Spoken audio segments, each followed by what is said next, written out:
अगर आप कथाएं और कहानियां सुनना पसंद करते हैं तो आपको ये कहानी जरूर सुननी चाहिए। ये कहानी किसी पारी या जादुई कहानी से कम नहीं है। ये उस आदमी के जीवन पर आधारित है जिसने परिब्रिक परिस्थितियों के चलते अपनी पढ़ाई तक पूरी नहीं कर पाई थी। यहाँ तक कि उसे अपनी 10वीं की पढ़ाई भी बीच में ही छोड़नी पड़ी थी और परिवार का पेट पालन करने के लिए तब से मेहनत करनी पड़ी थी जब हाथों में मेहनत करने के लिए कुदाल नहीं बल्कि खिलौने होते हैं।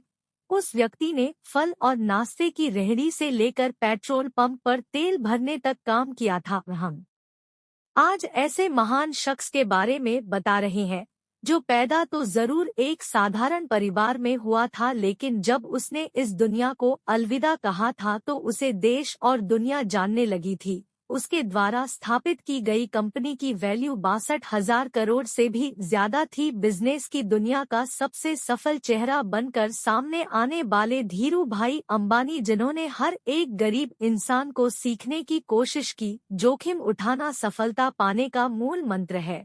उन्होंने बार बार सिद्ध किया था कि रिस्क लेना बिजनेस के लिए ही नहीं बल्कि बहुत आगे जाने तक एक जरिया है। धीरू भाई का जन्म 28 दिसंबर 1932 को गुजरात के जूनागढ़ में हुआ था। इनके पिता हीराचंद गोवर्धन भाई अंबानी पेशे से एक शिक्षक थे और माता का जमुनाबेन, जो कि एक गृहिणी थी। इनके 4 भाई बहन और भी थे। परिवार बड़ा होने की वजह से इनके पिता हीरा चांद जी को कठिनाइयों का सामना करना पड़ रहा था। घर की आर्थिक स्थिति इतनी बिगड़ गई कि पिता का हाथ बटाने के लिए धीरू भाई को अपनी 10वीं की पढ़ाई भी बीच में ही रोकनी पड़ी और अब वे छोटे मोटे कामों की तलाश में जुट गए। सबसे पहले उन्होंने फल और नाश्ते के सामान बेचना शुरू किया, लेकिन शुरुआती सफलता न मिलने की वजह से उन्होंने ये काम बंद कर धार्मिक स्थल पर जाकर पकौड़ियां बेचने लगे। लेकिन ये काम भी सीजन और आने वाले पर्यटकों पर निर्भर होने की वजह से ज्यादा सफल नहीं हो पा रहा था। अब धीरू भाई के पिता ने उन्हें नौकरी करने के लिए प्रेरित किया। अब धीरे भाई अपने बड़े भाई के साथ यमन में नौकरी करने चले गए। वहां उन्होंने सेल कंपनी के पेट्रोल पंप पर काम करना शुरू कर दिया। अपनी मेहनत और समझ के दम पर 2 साल के अंदर ही मैनेजर तक सफर तय कर लिया था।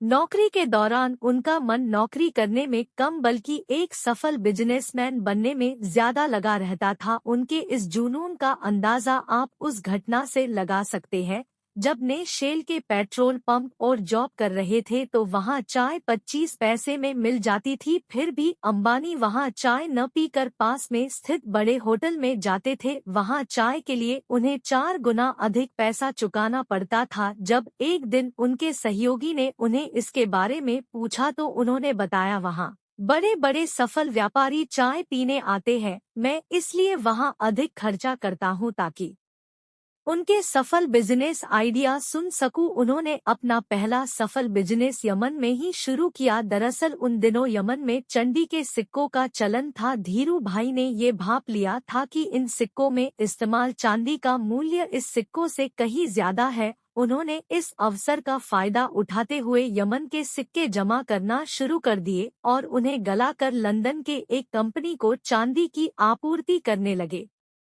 ये बात जब यमन की सरकार तक पहुंची थी तब तक वे मोटा मुनाफा कमा चुके थे। ये घटना बयान कर चुकी थी कि धीरू भाई एक सफल बिजनेसमैन बनाने जा रहे हैं। यमन में धीरू भाई अंबानी जी अच्छा खासा मुनाफा कमा रहे थे। सभी यमन में स्वतंत्रता के लिए लड़ाइयां शुरू हो गई, जिसकी वजह से हजारों भारतीयों को यमन छोड़कर स्वदेश वापस आना पड़ा। उन्हें भारतीयों में धीरू भाई भी शामिल थे। अब नौकरी चले जाने के बाद धीरू भाई ने अपने देश में लौटकर पूर्णतया बिजनेस चलाने के बारे में सोचा। धीरू भाई को अब मार्केट की अच्छी पकड़ हो चुकी थी। उन्होंने कुछ दिन और भारतीय बाजारों को समझा। तब उन्हें महसूस हुआ कि भारतीय बाजारों में पॉलिस्टर की बहुत मांग चल रही है और विदेशी बाजारों में भारतीय जय केदार मसालों की विशेष मांग है। अब उन्हें बिजनेस का आइडिया तो मिल चुका था, लेकिन उनके पास बड़ा इन्वेस्टमेंट करने के लिए ऐसा नहीं था। इसलिए उन्होंने अपने मामा त्रियंबक दास के साथ मिलकर मसाले और शक्कर का बिजनेस शुरू कर दिया। यहीं से रिलायंस कॉरपोरेशन लिमिटेड की शुरुआत हुई थी। अपने इस बिजनेस में लगातार सफलता प्राप्त करने के बाद धीरूभाई सूत के काम में प्रवेश कर चुके थे। सूत के व्यापार में अंबानी को जल्दी ही अपार सफलता प्राप्त हुई और भी मुंबई में सूत के व्यापारी संघ के कर्ताधर्ता बना दिए गए।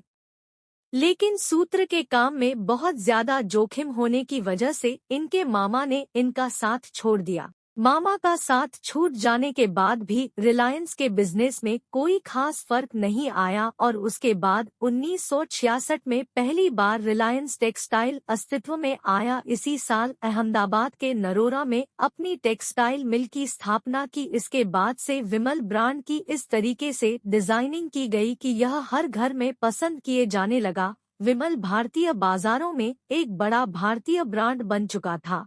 विमल उन्होंने अपने बड़े भाई रमनीक दास के बेटे के नाम पर रखा था। जीवन के उतार चढ़ाव और संघर्षों के बीच इनकी शादी कोकिलाबेन से हुई थी और उनसे 4 बच्चे हुए, जिनमें 2 बेटे मुकेश और अनिल तथा 2 बेटियां दीप्ति और मीना हुई। अब तक धीरूभाई भारत में एक सफल और बड़े बिजनेसमैन के रूप में खुद को स्थापित कर चुके थे। इसके बाद उन्होंने कभी भी पीछे मुड़कर नहीं देखा। कपड़े और मसालों के व्यापार के बाद रिलायंस ने कम्युनिकेशन और पेट्रोलियम के क्षेत्र में भी बड़ी कामयाबी हासिल की और देखते ही देखते भारत की सबसे बड़ी कंपनी बन गई। लगातार अपने बिजनेस को बढ़ाते रहने की सिलसिले की वजह से अब उनका स्वास्थ्य स्थिर रहने लगा और स्वास्थ्य बिगड़ने की वजह से 6 जुलाई 2002 के दिन धीरूभाई ने इस दुनिया को अलविदा कह दिया। गरीबी और तंगहाली में जन्म लेने वाले धीरूभाई जिस दिन इस दुनिया में अंतिम सांस ली थी, तब उनके द्वारा स्थापित की गई कंपनी रिलायंस की कुल संपत्ति 62,000 करोड़ से भी ज्यादा हो चुकी थी। साल 2000 में अंबानी देश के सबसे अमीर व्यक्ति के रूप में उभर कर सामने आए थे। उनके जीवन पर आधारित बॉलीवुड में एक फिल्म भी बनाई गई जिसका नाम गुरु है। इस फिल्म में धीरूभाई का किरदार मशहूर अभिनेता अभिषेक बच्चन ने निभाया है। मीडिया रिपोर्ट्स के अनुसार धीरूभाई की मृत्यु के बाद इनके बिजनेस को इनके बेटे मुकेश अंबानी और अनिल अंबानी ने संभाला था। बाद में दोनों भाइयों के बीच बंटवारा हो गए।